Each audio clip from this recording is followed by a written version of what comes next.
தூச்சாச்சா இல்லையா?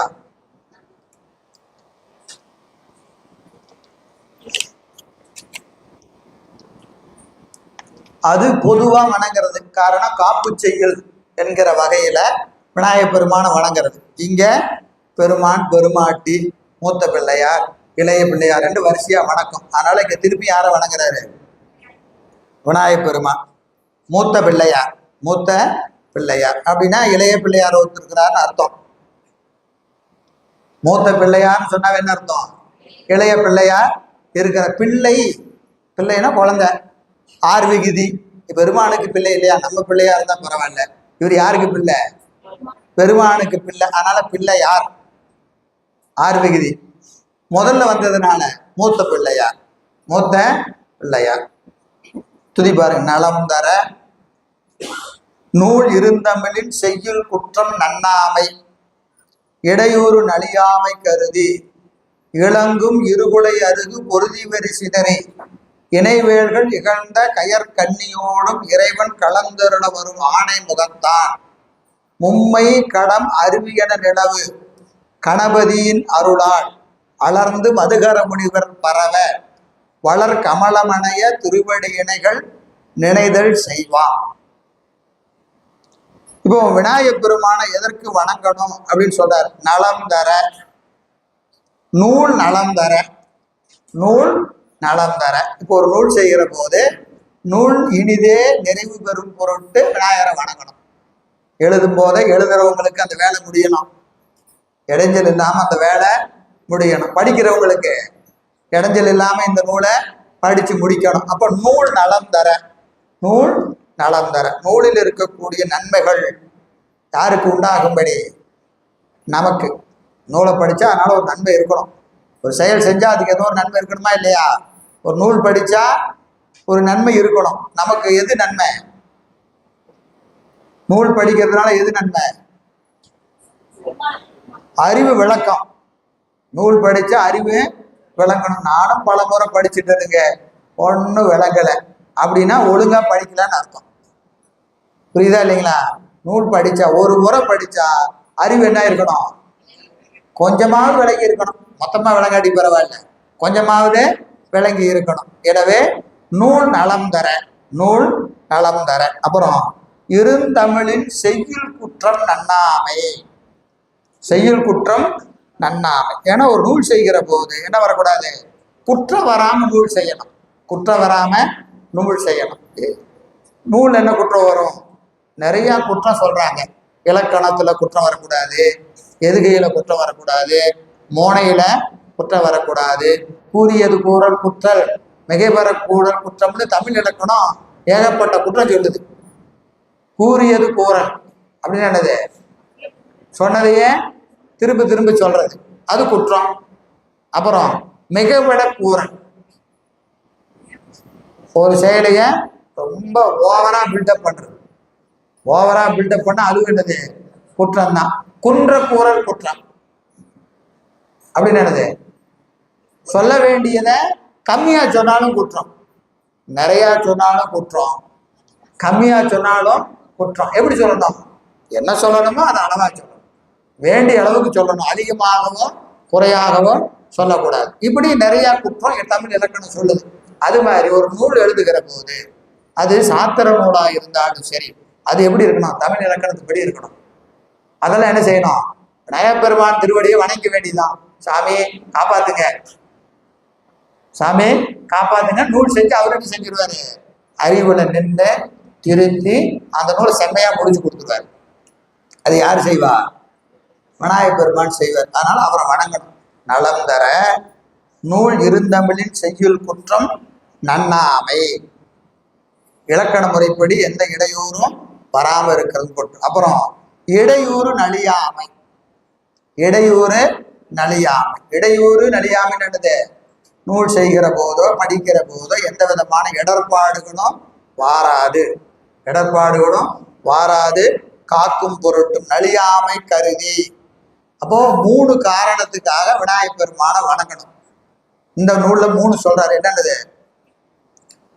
நூலை படிப்பதினாலே நன்மை பெறும் பொருட்டும், குற்றங்கள் நூலிலே வாராது இருக்கும் பொருட்டும், அப்புறம் இந்த நூல் நிறைவு பெறுகிற வரைக்கும் இடையூறு வாராம இருக்கிறதுக்காக, இடையூறு வாராம இருக்கிறதுக்காக. இது யாருக்கு?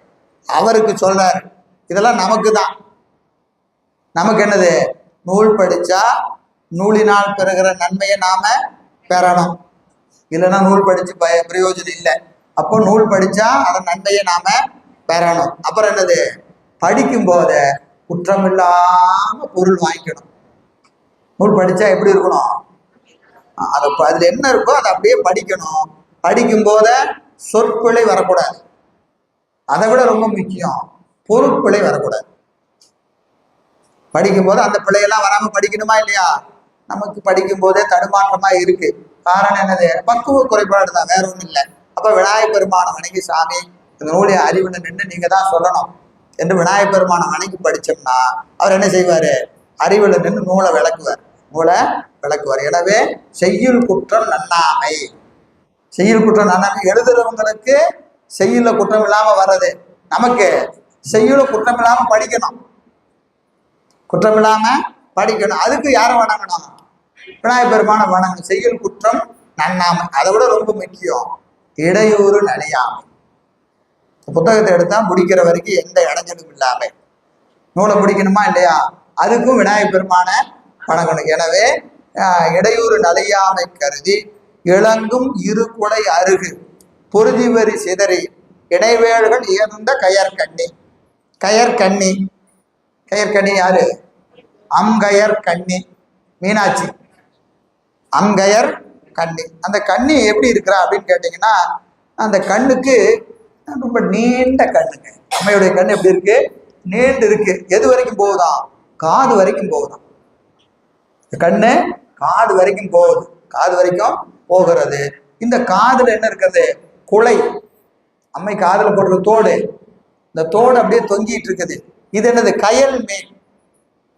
கயல் மீன் மாதிரி கண்ணு இருக்குது. கயல் மீனுக்கு எப்பயுமே ஒரு இயல்பு உண்டு, வரம்பை தாண்டி குதிக்கும்.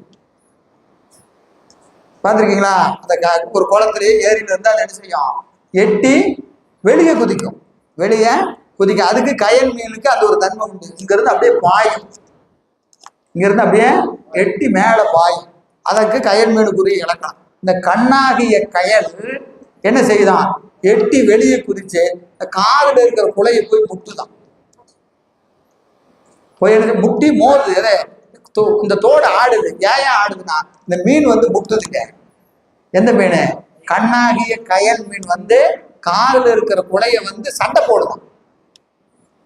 இது நயம், இலக்கிய நயம்.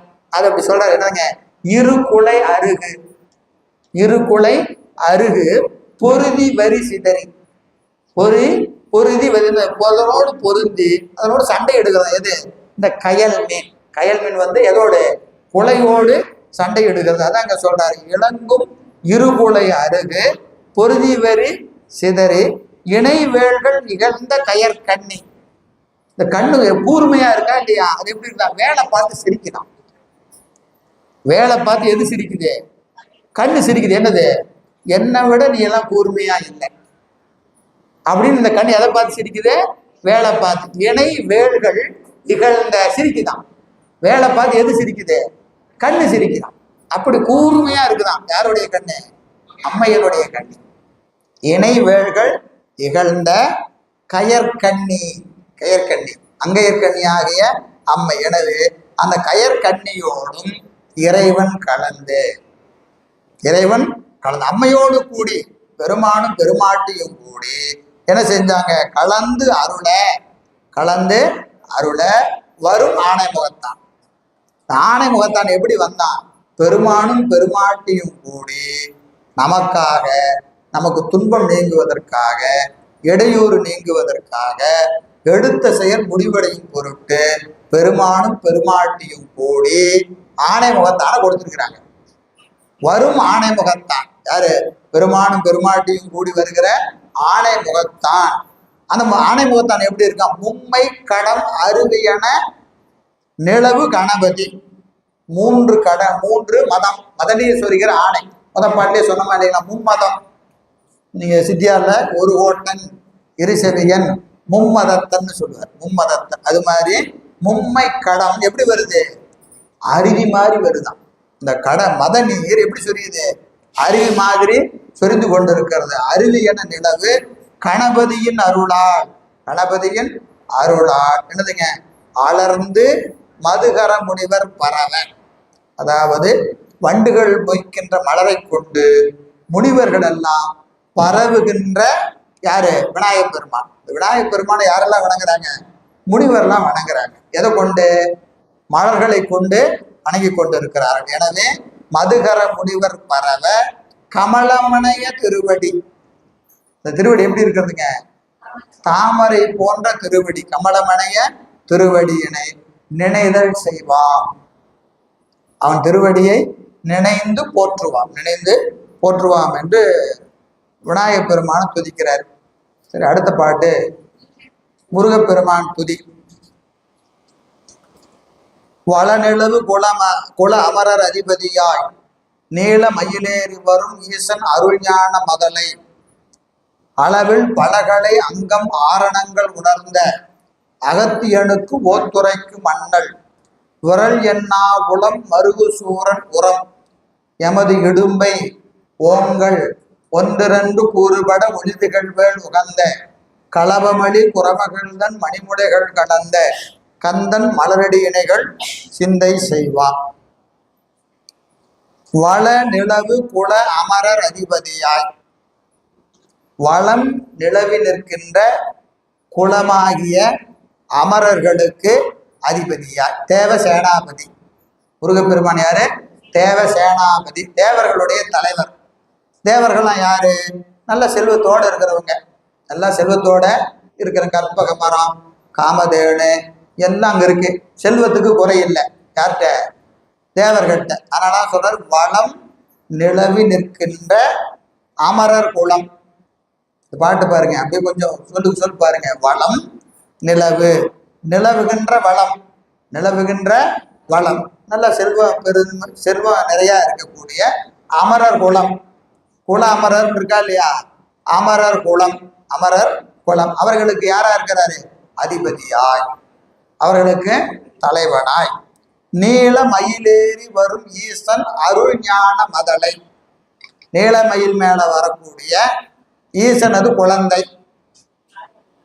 ஞானவே வடிவாகிய முருகப்பெருமா அருள் ஞான மதலை, மதலைனா குழந்தை, ஞான மதலை, ஞான குழந்தை யாரு?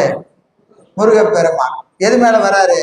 நீல மயிலேறி வரும் ஈசன், நீல மயிலேறி வருவாரு. ஈசனுடைய ஞான குழந்தை, ஈசனுடைய ஞான குழந்தை. நீல மயிலேறி வரும் ஈசன் அருள் ஞான மதலை, அருள் ஞான மதலை. அந்த முருகப்பெருமான் அளவில் பலகலை அங்கம் ஆரணங்கள் உணர்ந்த அகத்தியன். அகத்தியன் யாரு?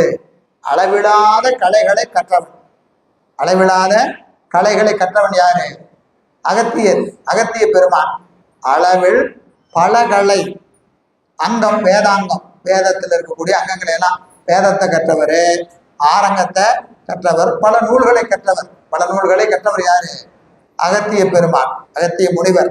எனவே அகத்தியனுக்கு ஓத்துரைக்கும் அண்ணல், ஓத்துரைக்கும் அண்ணல். ஓத்துரைத்தல் என்பது என்னதுங்க? தமிழ் கற்றுக் கொடுக்கிறார். அகத்தியருக்கு தமிழ் யார் சொல்றா? முருகப்பெருமான் சொல்லித்தரார். அகத்தியருக்கு என்ன செய்யறாருங்க? அந்த தமிழை முருகப்பெருமான் கற்றுக் கொடுக்கிறார். அத முருகப்பெருமான் சிறப்பின அகத்தியர் முருகன்ட்ட தமிழ் கற்கிறார், முருகன்ட்ட தமிழ் கற்றுக் கொடு. எனவே அந்த அகத்தியருக்கு என்ன செய்யறாருங்க? ஓத்துரைக்கும் அண்ணல், ஓத்துரைக்கும் அண்ணல். அந்த அண்ணலாகிய பெருமான் விரல் எண்ணா குலம் மருகு சூரன் உரம் எனது இடும்பை ஓங்கள் ஒன்றிரண்டு கூறுபட ஒளிந்துகள்வேல் உகந்த. அதாவது இந்த சூரன் இருக்கிறானா இல்லையா? இந்த சூரன் யாரு அப்படின்னு கேட்டீங்கன்னா, பிறருடைய வீரத்தை மதிக்க மாட்டானா. யாரு எவ்வளவு பெரிய ஆளா இருந்தாலும் அதை பத்தி யாரு கவலைப்பட மாட்டான்?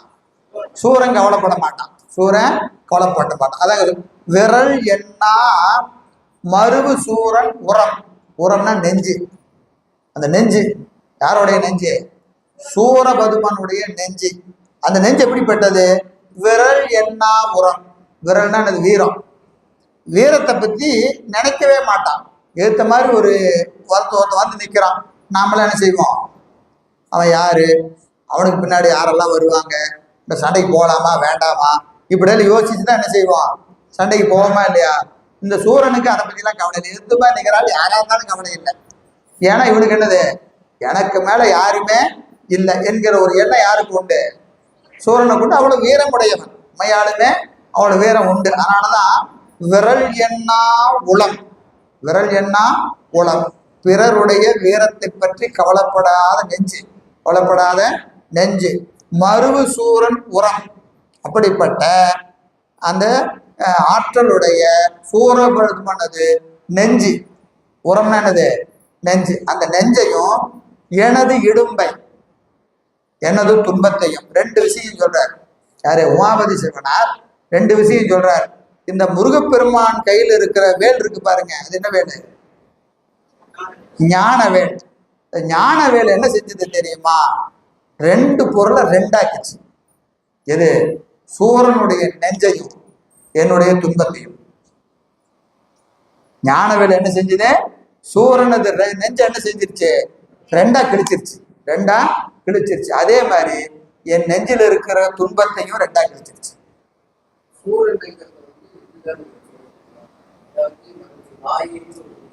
ஆணவம். ஆணவம் தான் சூரன். ஆணவம் தான் சூரன். அப்ப ஆணவத்தை வெல்வது எது வெல்லும்? ஞானம்தான். ஆணவத்தை வெல்லணும்னா எது வெல்லும்? அதனாலதான் ஞான வேல். ஞானமா கையில் இருக்கிற வேடு கிடையாது, ஞானமாகிய வேல். வேலுக்கு அடையாளம் தான் ஆன. அந்த வேல் எப்படி இருக்கும்? அகன்றும் நுண்ணியதாக இருக்கும். அறிவு என்பது எப்படி இருக்கணும்? அகன்று இருக்கணும், கூர்மையா இருக்கணும். அகன்றும் கூறியதாக இருக்கணும். எது? ஞானம். அதுக்கு பேர் தான் ஞானம்னு பேர்.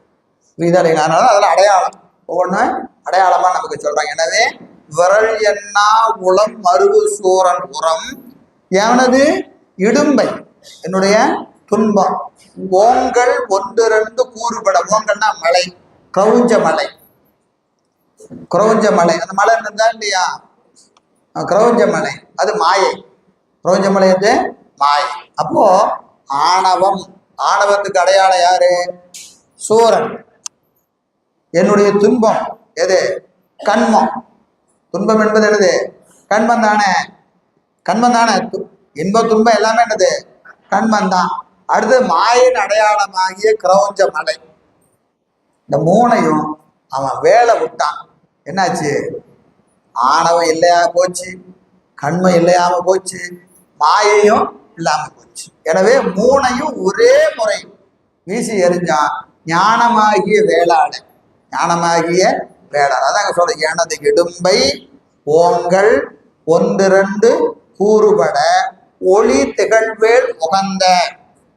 ஒளி திகழ்வேல், ஒளி பொருந்திய ஞானவேளை ஏவிய ஏவிய குறமகள்தன் களபமணி மணிமுளைகள் கலந்த. குறமகள் யாரு? வள்ளி. வள்ளியோடு கூடி நிற்கின்ற கந்தன். அவருடைய அந்த பெருமாட்டியோடு கூடி நிற்கின்ற மணிமுளைகள் கலந்த கந்தன். மலரடி இணைகள்.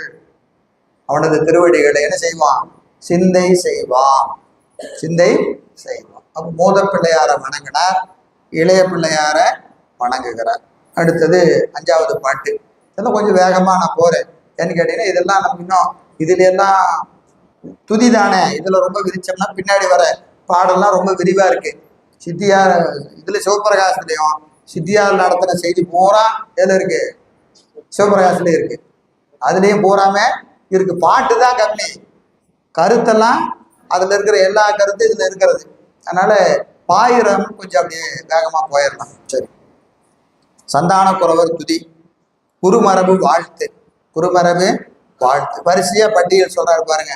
தேவர் பிரான் வளர்கைகளை காவல் பூண்ட திருநந்தி, அவர் கணத்து ஓர் செல்வர், பாரில் பாவிய சத்திய ஞான தரிசினிகள், அடிசேர் பரஞ்சோதி மாமுனிகள், பதியா வெண்ணெய் மேவிய சீர் மேகண்ட திரளார், மாறா விரகுகள் அருள்நந்தி விரலார் செல்வத்தாமிழ் மறைஞான சம்பந்தர் இவர் இச்சந்தானத்து எமையாளும் தன்மையோரே. தேவர் பிரான், தேவர் பிரான் ஸ்ரீகண்ட பரமேஸ்வரர். தேவர் பிரான் என்பது ஸ்ரீகண்ட பரமேஸ்வரர்.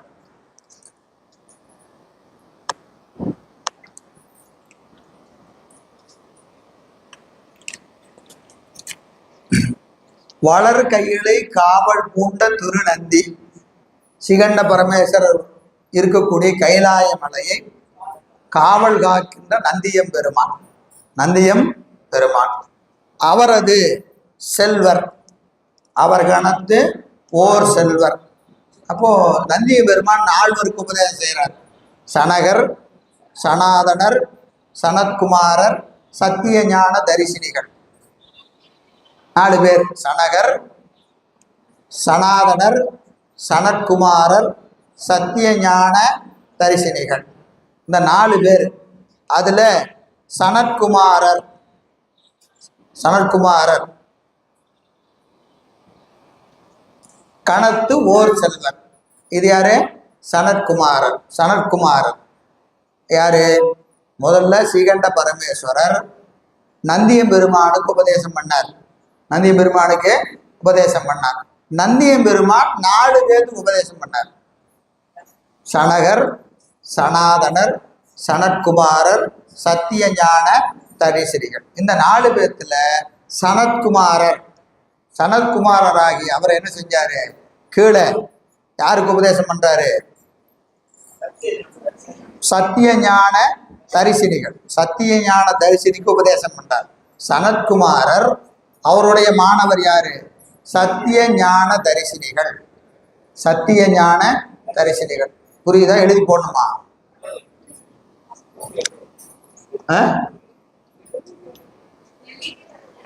என்னமா எழுதிட்டே வந்துடுறீங்களா?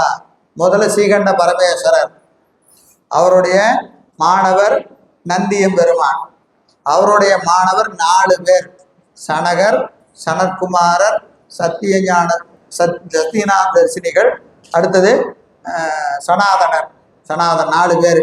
அதுல சனற்குமாரர், இந்த 4 பேர்த்துல ஒருத்தர் யாரு? சனற்குமாரர். அவருடைய மாணவர் தான் யாரு? சத்திய ஞான தரிசினிகள். இப்போ குருமரபு 4 5 வருது. ஸ்ரீகண்ட பரமேஸ்வரர், நந்தியம் பெருமான், 4. அதுல ஒருத்தர் யாரு? சத்திய ஞான தரிசினிகள்.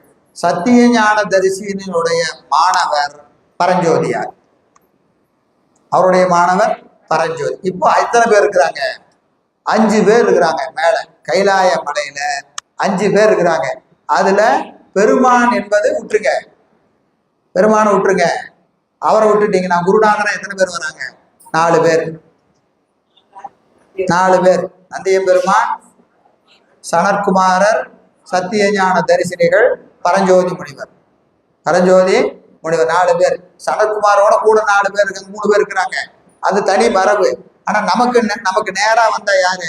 இந்த 4 பேர் தான். புரியுதா இல்லையா? புரியுதாமா? புரியணும். சரி. இப்போ பரஞ்சோதி மாமுனிவர் அவர் எங்க? கைலாயத்தில் இருக்கிறார். அவர் அகத்திய முனிவரை பார்க்கறதுக்காக பொதிகை மலையை நோக்கி வரார். பொதிகை மலையை நோக்கி வருகிறார். வருகிற போது அவர் வந்த அந்த தேர் வான வீதியில தடப்பட்டு நிக்குது. எங்க நிக்குது? திருவெண்ணெய்நல்லூருக்கு மேல நிற்கிற போது கீழே பார்த்தா 3 வயது குழந்தை, 2 வயது குழந்தை, 2 வயது குழந்தை தெருவில் விளையாண்டுட்டு இருக்கு. பார்த்த உடனே அதனுடைய பரிபக்குவத்தை அறிந்து மேலிருந்து கீழே இறங்கி வந்து அதற்கு ஞான உபதேசம் செஞ்சு தனது குருநாதராகிய சத்திய ஞான தரிசினிகள் அப்படின்னு அவர் பேரை தமிழ் படுத்தி மெய்கண்டார்னு வைக்கிறார். சத்திய ஞான தரிசி, சத்தியம்னா மெய், ஞான தரிசினை கண்டார், மெய்யை கண்டார், மெய் கண்டார். தன் குருநாதர் பேரை மாணவனுக்கு வைக்கிறார். அப்பா தனது அப்பா பேரை பையனுக்கு வைக்கிறார் இல்லையா? பாட்டம் பேரு பேரனுக்கு இருக்கா இல்லையா? பாட்டம் பேர் யாருக்கு வரும்? பேரனுக்கு வர மாதிரி. இப்போ இவர் என்ன செய்யறாரு? தன்னுடைய குருநாதர் பேரை மாணவனுக்கு வைக்கிறார். அவர் யாரு? மெய்கண்ட தேவநாயனார். அவரது மாணவர் அருளந்தி சிவம். அவரது மாணவர் மறைஞான சம்பந்தர்.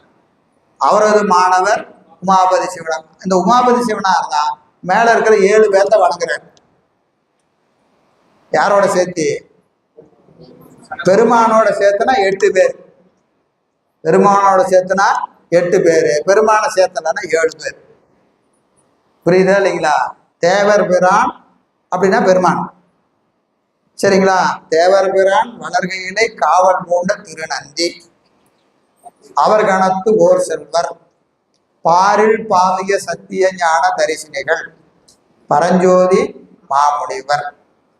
4 பேர் ஆயிட்டாங்களா? எனவே அதங்க பரஞ்சோதி மாமுனிவர். அப்புறம் சீர்வெண்ணை மேவிய சீர் மெய்கண்ட திரளார் மெய்கண்ட தேவநாயனார். அடுத்தது மாறா வெறுபுகள் அருணந்தி விரலார் செல்வத்தாமிழ் மறைஞான சம்பந்தர். இவர் மேல சொன்ன இந்த 7 பேரும் இச்சந்தானத்து இந்த குரு மரபு எமையாளும் தன்மையோரே என்னை ஆளாக கொண்டிருக்கிற குரு பரம்பரை. யாரு? 7 பேர். இவரோட சேர்த்து 8. நாம வணங்கும் போத இந்த 8 பேர்த்த வணங்கி அப்புறம் அவருக்கு கீழே அவருக்கு கீழே அவருக்கு கீழே அவருக்கு கீழேன்னு இன்னைக்கு திருவாவூர் ஆதீனம் எடுத்துக்கிட்டா 24. அதுக்கு மேல நமச்சிவாய மூர்த்திகளுக்கு மேல 3 பேர் இருக்கிறாங்க. புரியுதுங்களா? 27. நீங்க வணங்கினா எப்படி வணங்கணும்? இந்த 8, அதுக்கப்புறம் 3, அதுக்கப்புறம் 24, அதுக்கப்புறம் 24. இதான் குரு மரபு நமக்கு. இவர் அளவுல நிறுத்திட்டார் பாட்டார். புரியுதா இல்லைங்களா? நம்ம வணங்கும் போது எல்லாரையும் வணங்கணும். எனவே இவரை இச்சந்தானத்து எமையாடும் தன்மையோரே என்று இங்க வணங்கிட்டு இருக்கிறார். குரு மரபு. அடுத்த பாடல் பாருங்க. பார்திகள வளர் சாமவேதம் மல்க பராசர முனி மரபு பயில ஞான சார்புதர எம்மை ஆண்ட சார்புதர வந்தருளி எம்மை ஆண்ட சைவ சிகாமணி மருதை தலைவன் அந்தன் கார்மருவு பொழில்புடை சீர் மதில் மீதே மதியம் கடவாமை நெடுங்கொடியின் கலந்தை சீர்நிலவு மறைஞான சம்பந்தர் எந்தை திருவருள் மலரடிகள் சென்னி வைப்பார். பார்திகள வளர் சாமவேதம் மல்க உலகம் உய்யும் பொருட்டு. பார்திகள உலகம் உய்யும் பொருட்டும் சாமவேதம் மல்க. சாமவேத மரபுல வந்தவர் யாரு? நம்முடைய மறைஞான சம்பந்தர். அவர் சாமவேத மரபுல வரார். அதனால வளர் சாமவேதம் மல்க பராசர முனி மரபு பயில. மரபு பராசர முனி சொல்லுவாங்களே இல்லை, இந்த குலம் கோத்திரம் என்றால் சொல்லுவாங்க. அந்த வகையில பராசர முனி மரபில வந்தவர் மறைஞான சம்பந்தர். எனவே சாமவேதம் மல்க பராசர முனி மரபு பயில ஞான சார்பு தர எனக்கு ஞானத்தை தரும் பொருட்டு என்ன செய்தாருங்க? வந்து அருளி மண்ணுலகிலே இந்த பெருமான் யாரா வந்தான்? மறைஞான சம்பந்தர் என்று வந்து அருளி என்னை ஆண்ட சைவ சிகாமணி சைவத்தினுடைய தலையான மணியாக தோன்றிய மறைஞான சம்பந்தர் மருதை தலைவன் திருமருதூர். அவர் அவதாரம் செஞ்சபதி மருதூர். யாரு? மறைஞான சம்பந்தருடைய அவதாரப்பதி மருதூர். எனவே மருதூர் மருதை தலைவன் அந்தன் கார்மருவு பொழில்புடை சூழ் மதில் மீதே மதியம் கடவாமை நெடுங்கொடியின் கடந்தை சீர்நிலவு. இது ஒரு அழகு சொல்றார். என்னதுங்க? நிலவு அப்படியே போகுதான். நிலவே அப்படியே போகிற போது இந்த கலந்தை என்று சொல்லக்கூடிய தலம் இவர் வாழ்ந்த பதி கலந்தை. பிறந்தது மருதை, கலந்தை ரெண்டும் ஒரு ஊர். அந்த மதில் என்ன செய்யுது? ஒரு கொடி இருக்கு. மதில் மேல ஒரு கொடி இருக்குது. அந்த கொடி என்ன செய்யுதான்? நிலவு போகாம தடுக்குதான். நிலவு தாண்டி இங்கிருந்து இப்படி போறதுக்கு இல்லாம என்ன செய்யுதான்? அந்த கொடி அப்படியே தடுக்குதான். அப்படின்னு என்ன அர்த்தம்? அவ்வளவு உயரமா மதில் இருக்குதான். அவ்வளவு உயரமா மதில் இருக்குது. அதான் சொல்றாரு, அந்தன் கார் மருவு பொழில் புடை சூழ். கார் மருவு பொழில் என்னது? நல்ல மலைகள் சூழ்ந்திருக்கக்கூடிய தென்றல் வீசக்கூடிய ஒரு இயற்கையான இடம், பொழில்கள் நிறைந்திருக்கிற இடம். அந்த இடத்துல எனது மதில், அத இந்த ஊரை சூழ்ந்திருக்கிற மதில், அந்த மதில் மீது மதியம் கடவாமை, நிலவு என்ன செய்ய முடியலையா, கடந்து போக முடியல. ஏன்னு கேட்டா என்ன செய்யுதுங்க, அங்க நெடுங்கொடியின் கரந்தை, நீண்ட கரம், எது ஒரு கொடி இருக்குது, அது என்ன செய்யுதான், கை மாதிரி இருக்கான்.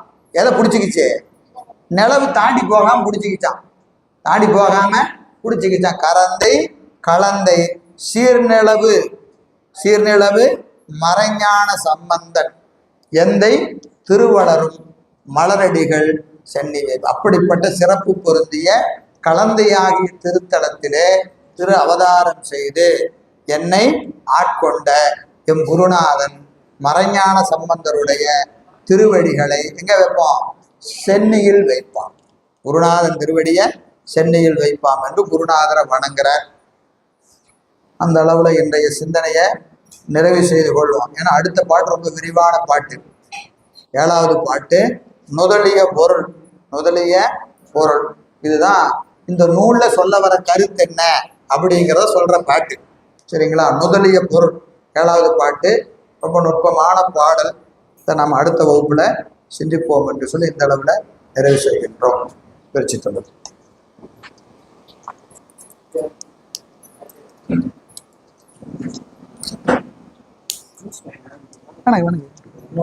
சூடா இருக்கு.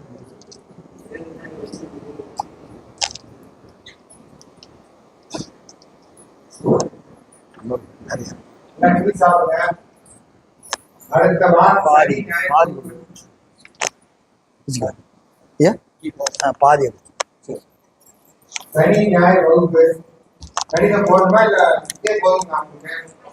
வாட்ஸ்அப் மெசேஜ் போடுறோம். சனிக்கிழமை காலையில் வகுப்பு, ஞாயிற்றுக்கு பிள்ளை வகுப்பு வந்தீங்கன்னா இன்னைக்கு 6 பாடல் ஆகிடுது. இன்னும் அது சிலபஸ் போட்டோம்னா இன்னும் எத்தனை பாடல் தெரியும். அதனால தொடர்ந்து வந்தாதான் இந்த சிவபுராணத்தை நம்மளால முடிக்க முடியும். அதெல்லாம் நீங்க எந்த அளவுக்கு கொண்டு இருக்கீங்கன்னா அந்த அளவுக்கு வகுப்பு நடத்தலாம். வெள்ளிக்கிழமை போன் பண்ணி சொல்லிடலாம். அதுக்கான வாட்ஸ்அப்ல போடுறோம். சனி ஞாயிறு 2 நாள் வகுப்பு. ஞாயிற்றுக்கிழமை அடிக்கடிக்கே இருக்கிறாரு. சீக்கிரம் வந்தீங்கன்னா ஒரு 10 பாடம் சேர்த்து நடத்தலாம். சிறுவர் ஏன்னா ஐயா இங்கே தெரியும்னா அவர் காலையில 9 மணிக்கு வந்து 9 மணிக்கு வரீங்களா, எப்ப 10 நாளைக்கு கிளம்பணும். 10 மணிக்கு தான் என்ன பண்ணாங்க உட்காரி யாரும் வர மாட்டேன். ஞாயிற்று சீக்கிரம் வந்தீங்கன்னா வகுப்பு சீக்கிரம் ஆரம்பிச்சிடும். சனிக்கிழமை ஐயா வந்தாங்க காலையில அந்த வகுப்பு ஆரம்பிச்சுன்னா ஞாயிற்று சீக்கிரம் வந்து சீக்கிரம் ஆரம்பிக்கலாம். போய் பாடல்கள் சேர்த்து வாய்ப்பு இருக்கு. அது எப்படி பாருங்க.